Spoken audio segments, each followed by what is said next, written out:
Blessings. Welcome to today's Law Enforcement Daily Devotional.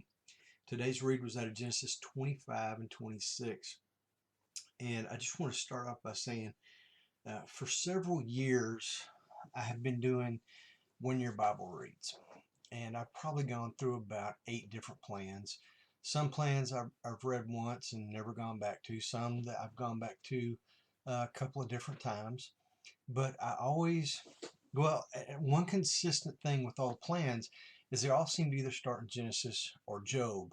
And I love the plans that start in Genesis because Genesis is chock full of stories that I remember from being a kid, and just I can almost repeat the stories from memory. You know, I've read them so many times, and they're so rich in their meaning, and just the history of Israel and how God's people came to be. And I love the book of Genesis. And so uh, getting into today's read, we start with chapter 25. And we just see a lot of really important things going on here. It starts with Abraham and his children. He gives one group of them gifts and sends them off to the east. And then we see him pass away, but Ishmael comes back and helps Isaac bury him. And then we see the genealogy or the list of Ishmael's sons, who we were told earlier in Genesis that Ishmael would be the father of 12 princes. And so these 12 men are listed. Um, it goes on a little bit further, and we see Jacob and Esau come about. And that's always such a cool story. But all the drama that unfolds with that. We jump into chapter 26, and all of a sudden it's just deja vu. It's like, man, I've read this story before, and you have. We've gone over this story in our past reads. As Abraham went to King Abimelech, who lives in Philistia, which wound up being the Philistines' land, where the ones that Saul and David will fight for their entire careers. But instead of being enemies with the Philistines, they signed treaties with them, and they seem to go there during famines because it's in the Gaza Strip, so it's close to the sea, so they've got lots of vegetation, and so they go there for survival. But one thing we see in the story is God tells them, don't go to Egypt, because Israel you see this pattern. They have too much of a default to rely on Egypt to save them. When they get in battles, they call, and a lot of this will happen on later on, but when they get in battles and they need an ally, they call Egypt.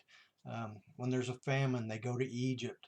So they learn to rely on Egypt a lot. And God gets to the point where he's like, quit relying on Egypt and rely on me. So part of the reason God tells them not to go to Egypt is because he's promised this land to Abraham and his descendants. So he's saying, stay in the land that I gave you and trust me. The Gaza Strip and the land where the Philistines live is part of the land that God gave Israel. So they're still within the boundaries of what he set out and he gave them years and years ago when they exited from Egypt. So we see another meeting with Abimelech, which this is probably King Abimelech's son or grandson.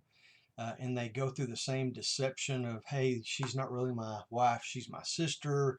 The king takes her, and then he finds out she's actually the wife. But the coolest thing for me in all of the story is not the patriarchs and what happens with their lists and their children. It's this King Abimelech. Um, the original King Abimelech that we see in, I think it was chapter 21, and then his son or grandson here that we see in 26. And in both instances, these kings are very righteous men, and both of them mention the fact that they fear God, and they have a relationship. They know who God is.